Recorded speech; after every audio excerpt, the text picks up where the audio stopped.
नमस्कार दोस्तों मैं देवेंद्र यादव। दोस्तों कैसे हैं आप सब। उम्मीद है कि आप सब सही होंगे, सब सकुशल मंगल होंगे।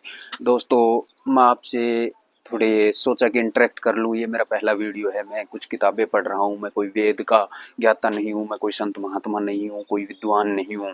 बस मैं एक नॉर्मल इंसान हूँ। मैंने कुछ किताबें पढ़ी हैं, उसके बाद सोचा कि वो बात आपसे भी कर लूँ। आप कमेंट बॉक्स में अपनी राय बता देना कि आप क्या सोचते हैं। दोस्तों मैं इस पर बात करना चाहता हूँ कि भगवान हमारे अंदर कैसे आए। हम कहते हैं ना आत्मा है हमारे अंदर भगवान बसता है। तो मैं इसी मुद्दे पर बात करना चाहता हूँ कि भगवान हमारे अंदर कैसे आए और मैंने क्या पढ़ा है, वो बताना चाहता हूँ। बस छोटी सी बात है, नॉर्मल सी। दोस्तों हमने सुना होगा ना कि भगवान कण कण में है, पर ब्रह्म हर जगह है। पत्थरों में ही भगवान नहीं है, मूर्तियों में ही भगवान नहीं है, हमारे अंदर भी है भगवान। ढूंढो तो माता पिता में भी भगवान है, पशुओं में भी भगवान है, वनस्पति में भगवान है, मिट्टी के कण कण में भगवान है। ये हमने सुना है और ये तो हर इंसान ने सुना होगा। दोस्तों इससे पहले मुद्दा ये है कि मनुष्य के बाद शायद भगवान ने कुछ नहीं बनाया होगा। मानव जाति बनाने के बाद भगवान भी थक गया होगा कि ये सब कुछ बना लेगा। और देख लो आज आपके सामने मनुष्य ने क्या क्या बना लिया। अंतरिक्ष में पहुंच गया, समुद्र की गहराई में पहुंच गया, चारों दिशाओं में कहीं तक कोई अन जा रहा है, जहां तक उससे जाया जा रहा है। और जो बनाया जा रहा है, पहले हम कथाओं में रामायण महाभारत में सुनते थे पुष्पक विमान, आज ये उड़ रहे हैं। ये पुष्पक विमान से कम है क्या? ये भी तो बना ली। तो इंसानों ने क्या बना लिया। भगवान ने सोचा होगा कि इंसान को बनाने के बाद किसी की जरूरत नहीं है। फिर भगवान ने सोचा होगा कि मैं अब इंसान बन ही गया है तो ये मुझे भी ढूंढ लेगा। अब हर जगह जाएगा ये तो मैं कहीं छुप जाता हूँ जाके कि मैं इंसान को मिलूं नहीं। फिर उसके बाद भगवान ने अ, देवताओं ने भगवान ने कहा कि मैं जंगलों पहाड़ों में चला जाता हूँ। देवताओं ने कहा कि ये इंसान जाती है, ये आपको हर जगह ढूंढ लेगी, ये आप कहीं भी छुप जाओ ये आपको हर जगह ढूंढ लेगी। फिर भगवान ने कहा कि मैं हिमालय चला जाता हूँ। बोले हिमालय? हिमालय तो ये रहा पास के पास, इंसान आपको वहां भी ढूंढ लेंगे। फिर कहा कि मैं आकाश में चला जाता हूँ। आकाश देवताओं ने कहा कि ये मानव जाति आपको आकाश में भी ढूंढ लेगी। तो इस तरह से सोच विचार मंथन करने के बाद भगवान ने फैसला किया कि मैं मानव के अंदर ही बस जाता हूँ, फिर मुझे कहाँ ढूंढेंगे।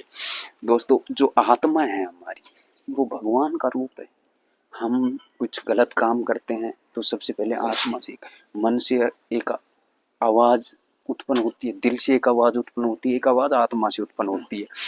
तो वो आत्मा की आवाज को हम भगवान की आवाज मानते हैं, जो बिल्कुल सत्य पर आधारित है और सत्य ही ईश्वर है।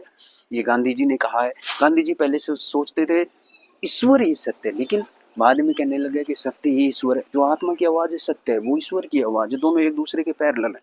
तो भगवान ने हमारे अंदर वास करना शुरू कर दिया आत्मा के रूप में। फिर इंसान बताओ कहाँ कहाँ उसको नहीं ढूंढा, कहाँ कहाँ। फिर लास्ट में इंसानों ने, मानव जाति ने, संत महात्माओं ने विचार किया होगा कि भगवान कहाँ हो सकता है। वो ध्यान में बैठे होंगे, शुरू किया होगा। फिर उनको एहसास हुआ होगा, एक दिव्य शक्ति उत्पन्न हुई होगी, दिव्य आवाज आई होगी कि भगवान तो हमारे अंदर है। फिर देखो कितने संत महात्मा बने।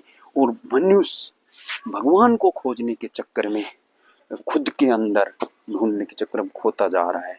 खोता जा रहा है मतलब डूबता जा रहा है, अपने ध्यान मगन में डूबता जा रहा है। भगवान कितने ही संत महात्मा बन गए। और ये ध्यान क्या है? ये खुद को खोजने की एक शक्ति है। दोस्तों हमने हर जगह सुना होगा, स्टूडेंट लाइफ में या मोटिवेशनल स्पीकर से या किताबों में पढ़ा होगा कि भाई जब नेगेटिविटी आती होगी कि कहाँ खोया हुआ है तो खुद को ढूंढ। जब आदमी खुद को ढूंढ लेगा तो वो बहुत शक्तिशाली पावरफुल बन के निकलेगा, वो किसी से नहीं रुकेगा। ये सत्य बात है। तो इंसान खुद को ढूंढने लग गया, ध्यान मगन करने लग गया, ध्यान मगन हो गया, समाधियां लेने लग गया और अपनी जो अष्ट चक्कर है उसको जगाने के लिए ध्यान करने लग गया। जो ये तिलक का स्थान है, आज्ञा चक्कर है, जिसे तीसरी नेत्र भी बोलते हैं, उस पर भी ध्यान करके वो इसको भी जगाने की कोशिश कर रहा है। लेकिन तीसरा नेत्र किसी का नहीं जागा है दोस्तों। मेरे आधार पर तो शायद भगवान शिव के अलावा। भगवान शिव जितने समाधि में रहते हैं उतनी समाधि में कोई भी नहीं रह सकता। भगवान शिव जब समाधि में जाते हैं, ध्यान मगन होते हैं, मतलब ध्यान एक समाधि है। जब उसमें जाते हैं तो शिव को जगाना बहुत कठिन होता है। आपको पता है कामदेव ने क्या किया?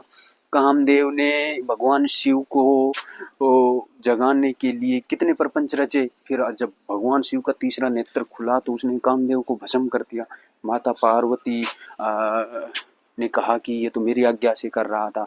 फिर उनकी जो पत्नी थी कामदेव की, उनकी प्रार्थना पर कामदेव को नया जन्म मिला, फिर शरीर मिला। तो तीसरा नेत्र तो भगवान शिव का ही खुला है। तो इस तरह से भगवान हमारे अंदर आए होंगे दोस्तों, आत्मा के रूप में। तो ये काल्पनिक कथा हो या असलियत में हो, ये तो एक काल्पनिक कथा ही है जिसके आधार पर जोड़ा गया है कि भगवान हमारे अंदर आए। दोस्तों आप हमारे चैनल को सब्सक्राइब कर लीजिए, आगे भी हम आपके लिए ऐसी वीडियो लेके आएंगे। धन्यवाद दोस्तों।